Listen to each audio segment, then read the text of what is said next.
dalam keadaan apapun. Keadaan kering itu keadaan tidak enak intinya. Orang di duit, kan begitu ya, dipersekusi, itu tetap mukmin dia. Ya seperti saudara-saudara kita di Palestina itu mukmin betul itu. Dalam keadaan yang kalau menurut ukuran manusia sudah tidak layak untuk hidup, mereka masih bertahan dengan keimanannya. Dalam keadaan apapun. Keadaan kering itu keadaan tidak enak intinya. Orang di duit, kan begitu ya, dipersekusi, itu tetap mukmin dia. Ya seperti saudara-saudara kita di Palestina itu mukmin betul itu. Dalam keadaan yang kalau menurut ukuran manusia sudah tidak layak untuk hidup, mereka masih bertahan dengan keimanannya. Nah, sementara untuk kita ya setidaknya kita itu tidak jadi orang oportunis. Ketika kondisinya kira-kira lagi susah dalam urusan ma'isyah misalkan. Nah, kita tidak menggadaikan iman. Mimbo-mimbo melok grup sebelah misalkan. Kan ada yang model begitu. Wah, kita duit akeh sebelah kono mimbo-mimbo. Mukmin itu gak mimbo-mimbo, Pak. Karena kita manusia, bukan demit. Demit lah mimbo-mimbo. Siapa manusia yang suka mimbo-mimbo? Munafik. Gitu. Kalau mukmin kan tidak, mukmin itu konsisten, jelas. Saya mukmin. Meskipun tentu konsisten tidak berarti kemudian dia garang betul. Tapi konsisten jelas tempat berpijaknya. Kalau memang dirinya soleh, ya soleh saja sudah. Tidak usah ketika kondisi tidak menguntungkan kok kita sing rodok-rodok fasik pinak yo. Terus melok si sebelah sana kan gitu. Ini dunia kita kan sering begitu hari ini. Wayahe kita sing soleh iki akeh iki. Terus dia mimbo-mimbo soleh. Biasanya ratau ibadah yang malah sergap ibadah. Khawatirku dadi imam zuhur terus dijaharkan. Kan susah gak udah kayak gitu. Mimbo-mimbo terus budal umroh haji. Tapi raruh, nopo rukunnya kayak gimana, bahkan pakai baju ikhramnya pun keliru, kan masalah itu. Tapi ketika kemudian sudah mendapatkan keinginannya, melihat kemudian bahwa membersamai orang soleh, orang beriman itu merugikan, ditinggal. Bahkan kalau perlu melakukan aktivitas kegiatan yang merugikan umat Islam, ini bahaya model kayak gini. Itu bukan mukmin kata Nabi. Mukmin itu istiqomah jelas. Kalau dia beriman, ya beriman. Sedang melarat ya iman, sugih juga iman. Meskipun mungkin kadarnya ya naik turun, kata lagi. Kan ada sebagian yang cocokin itu melarat, Pak. Loh nggih, niki Allah paham betul. Maka ketika melarat imannya makin kokoh, nek sugih malah rodok-rodok lali. Sebaliknya juga ada. Cocoknya niku sugih, nek wayah melarat mogel nggih. Tapi begitu kaya raya, makin matuk, saya ada ini saudara model begini. Ya qadarullah alhamdulillah. Pergodongane wong tuane Pak sugih terus sugih sepriki, Pak. Sempat melarat sedat mogel nggih. Nah, maka kita berdoa saja semoga Allah memberikan yang terbaik. Nek cocok iki ya ora patek sugih ya pun ngaten mawon gitu loh. Sing penting lah istiqomah di atas iman, dalam posisi iman yang terbaik, Bapak Ibu sekalian. Jadi Bapak Ibu sekalian, hati-hati karena orang yang tidak teguh imannya itu seperti yang Allah jelaskan di surat Al-Hajj. Nanti dibuka lagi. Surat Al-Hajj itu insya Allah surat 22 ini ya. Nomor urutnya 22 Al-Hajj. 21 maaf. 21 enggak saya. 22 itu An-Nur. Al-Hajj ayat ke-11. Jadi Allah mengatakan begini. Wa minan nasi may ya'budullaha ala hars. Dan di antara manusia itu ada orang, ada manusia yang beribadah menyembah Allah itu di pinggiran, ala harf, harf itu pinggir jurang. Allah melanjutkan, fa in asabahu khairun, atma'anna bihi. Kalau dia diberikan kebaikan-kebaikan, anteng. Yo ibadah pokoknya, yo Islam, nek diparingi enak. Tapi di pinggir, Pak.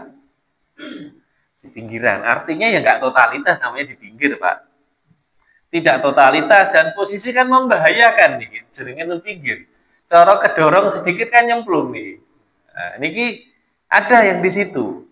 Allah melanjutkan, tapi masih aman kan nih karena masih di pinggir. Tidak di jurangnya kan. Ketika mendapatkan kebaikan. Allah melanjutkan wa in asobathu fitnah. Kalau ditimpa fitnah, fitnah itu sesuatu yang tidak nyaman Bapak Ibu. Termasuk berita bohong, tuduhan tidak berdasar itu fitnah, karena memang itu tidak enak bagi yang jadi korbannya. Nah, fitnah itu memang Allah ciptakan ya untuk menguji kita, untuk menampakkan warna aslinya kita. Maka Allah kan mengatakan, apakah karena akan dibiarkan mengatakan beriman, padahal tidak akan diuji kan begitu. Supaya nampak warna aslinya. Bukannya Allah tidak tahu jenengan iman atau tidak. Allah itu tidak pernah menghukum tanpa bukti yang jelas. Bukan berarti Allah tidak tahu. Allah pasti tahu. Sajane saya, Utsman Gaddafi, ini asli ini imannya terhadap orang. Rausah diuji seru. Tapi yang Allah itu tidak pernah menghukum tanpa bukti yang nyata. Maka diberikan fitnah tadi untuk menampakkan asli warnanya seperti apa. Dan syariat kita itu sesungguhnya kan menghukumi yang dohir, yang nampak. Contoh, wudhu. Maaf, bukan berwudhu, yang lebih jelas, bersuci. Misalkan baju kita kena darah haid, katakan begitu. Kan najis harus dicuci, ya? Syaratnya apa? Dianggap suci. Sudah hilang warnanya, sudah hilang baunya, sudah hilang rasanya kan begitu kalau ada rasanya. Pokoknya hilang ya wis. Jadi kan tidak usah mempersulit diri. Ini belum tentu yang mikroskopik hilang ini. Cari cairan namanya luminol, tetesi tes. Biasa ini polisi ini. Kalau ada kejahatan, darah itu meskipun sudah dibilas pakai alkohol, ditetes itu pasti ada bekasnya. Tidak usah pakai begitu. Kalau sudah bersih, tidak nampak, ya sudah. Sama seperti ini. Jadi Allah cuma menghukumi yang zahir, yang nampak saja. Maka seperti kita juga begitu, Pak. Kalau zahirnya baik, ya sudah dianggap aja baik. Gitu. Jangan dicari-cari lagi. Maka mukmin kan dilarang tajasus. Gitu. Tajasus itu mencari-cari kesalahan itu tidak boleh. Nah, maka Bapak Ibu sekalian, kalau diberi fitnah, inqalaba ala wajhi, maka dia berbalik ke belakang. Bahasanya Allah itu inqalaba ala wajhihi, wajahnya berbalik. Tentu yang dimaksud wajah di sini bukan pengertian fikih ketika wudhu sekian ini, bukan. Wajah itu seluruh tubuhnya, seluruh hatinya, seluruh pikirannya, begitu juga ruhnya. Itu wajah, Pak. Maka jadi kalau sholat kan iftitahnya ada yang berbunyi wajah tuh, wajahnya seluruhnya. Maka sepenuh hati dia balik ke belakang. Nah, persoalannya dia sudah di pinggir jurang. Kira-kira kemana Pak kalau balik kanan? Nyemplung masuk. Itu bahasa lain orang yang seperti itu ketika dapat fitnah balik kanan masuk ke dalam neraka. Fitnah itu tidak mesti hal yang bersifat kekurangan dalam urusan dunia. Ada kalanya fitnah yang lebih berbahaya itu adalah dibuka pintu-pintu dunia. Itu yang masalah Bapak Ibu. Mukmin itu ya istiqomah, sugihlah ya mukmin, melaratlah juga mukmin. Bahwa mukmin ada maksiatnya, iya. Setiap kita punya maksiatnya sendiri. Nanti kita bahas definisi apa? Istiqomah dalam keimanan, nggih. Saya lanjutkan ayatnya, kata Allah,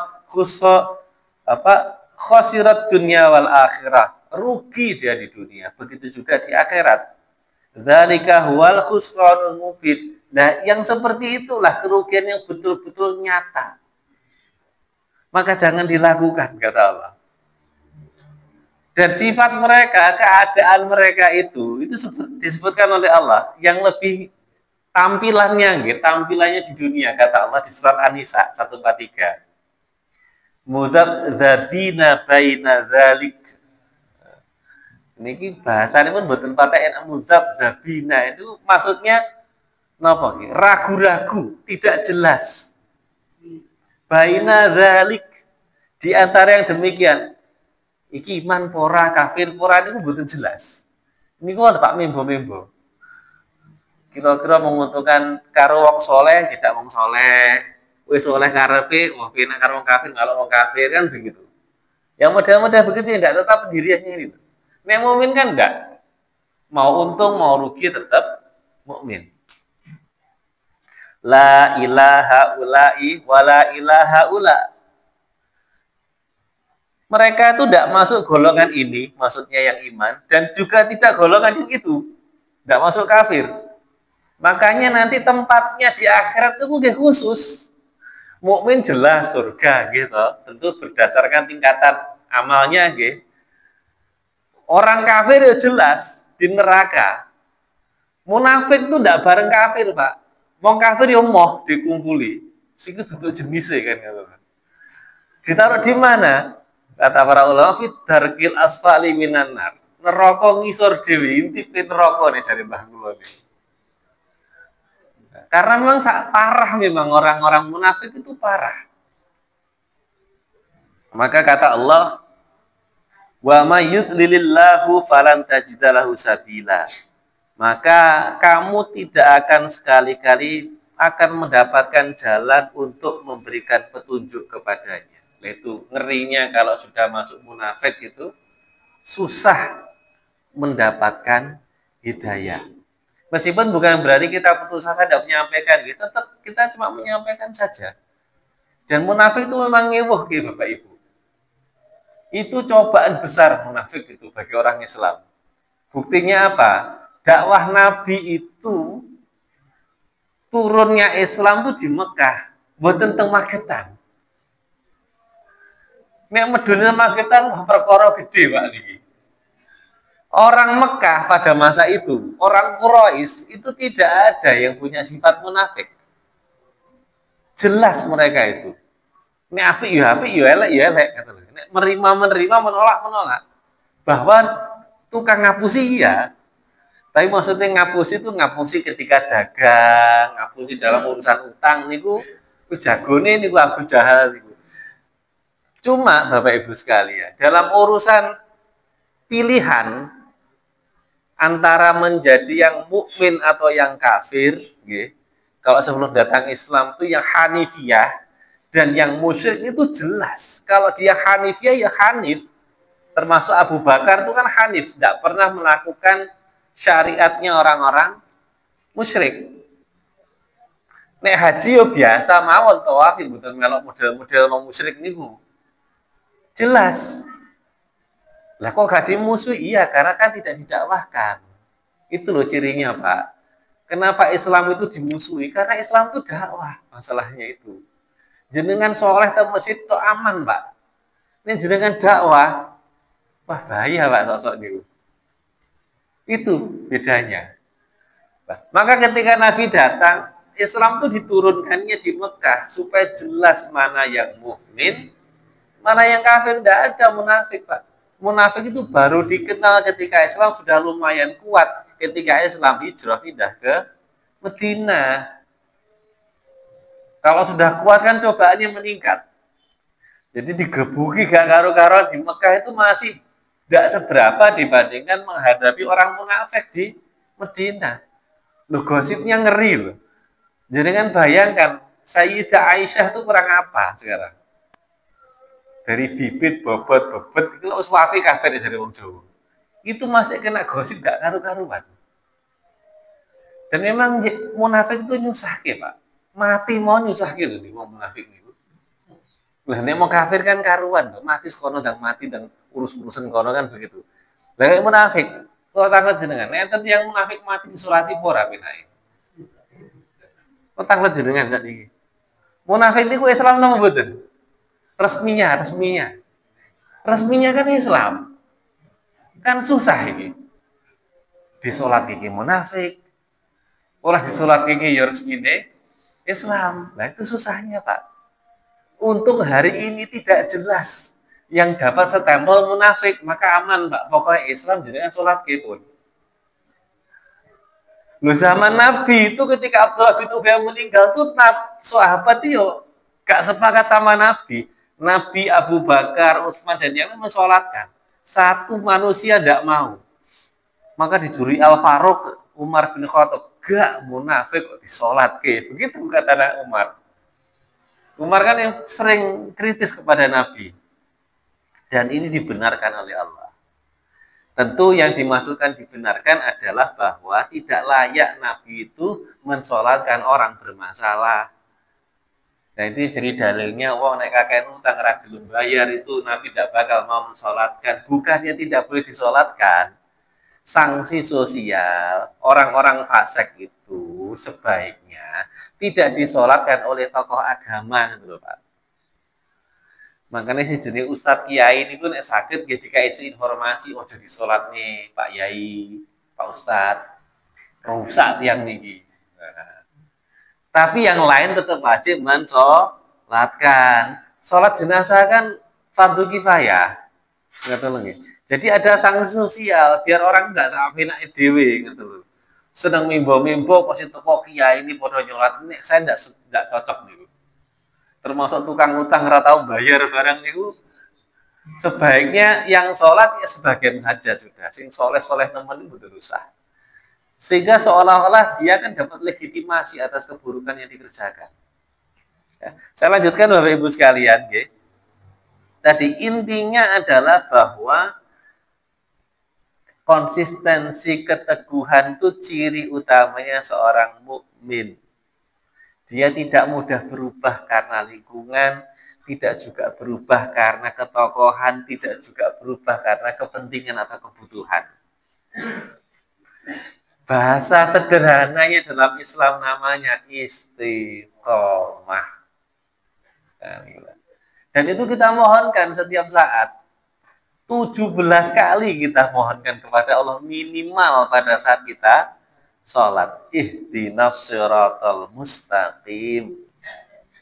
Istiqomah itu dari kata koma. Koma itu maksudnya jejak, berdiri, tegak, bangkit.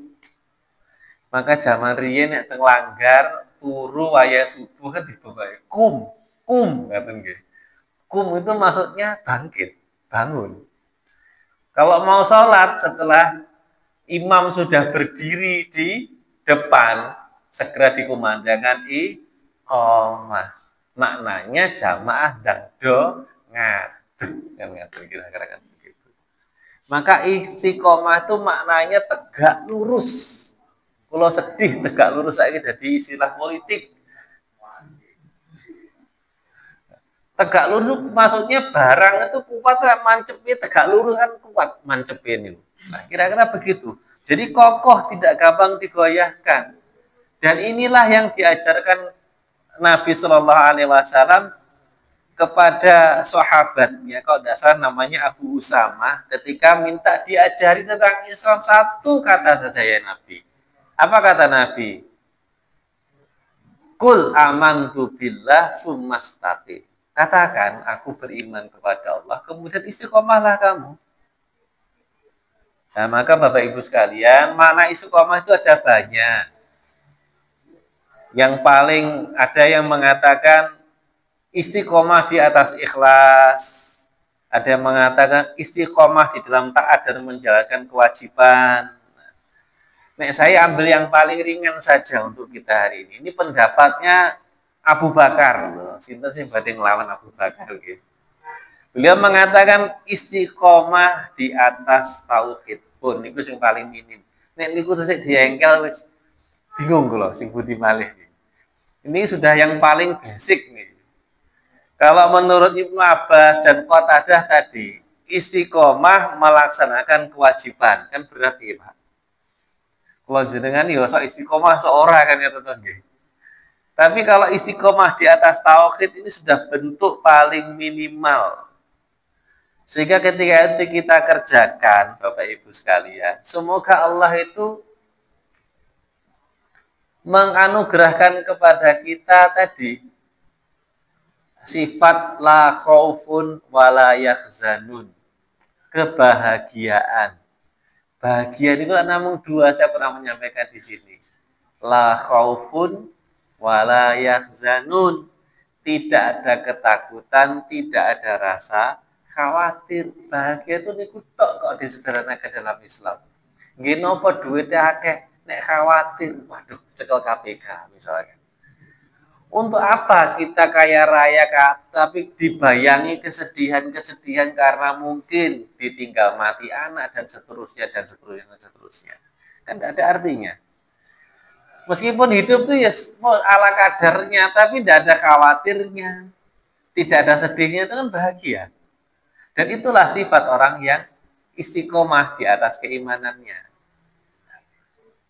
Maka Allah mengatakan di surah Fussilat itu, innalladzina qalu rabbunallah tsumastaqamu tatanazzalu alaihimul malaikah alla takhafu wa la tahzanu wa basyiru bil jannati allati kuntum tu'adun. Jadi orang yang istiqomah setelah mengatakan Allah itu Rabb-nya, dia berislam, maka Allah turunkan malaikat yang mendoakan jangan takut, jangan sedih. Sesungguhnya surga itu dijanjikan untuk kalian. Bahkan Allah mengatakan lagi, nahnu awliya'ukum fil hayati dunya wa fil akhirah.